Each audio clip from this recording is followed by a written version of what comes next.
Ka mana Kang? Wayak kieu geus ngalapan motor? Biasa we, nyi Eka hareup. Kang, nya mun mau motor kudu boga SIM.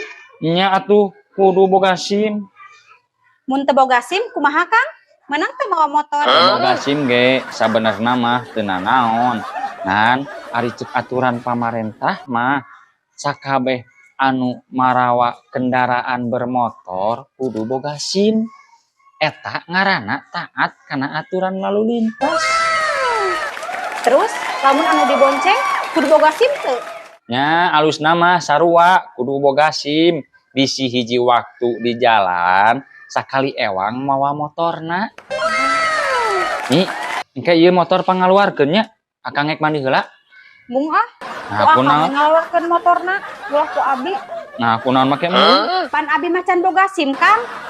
Pan tadi oge cek Akang, lamun can boga SIM mah ulah mawa motor lin. Anjir. Urusan udah ge ngaluar.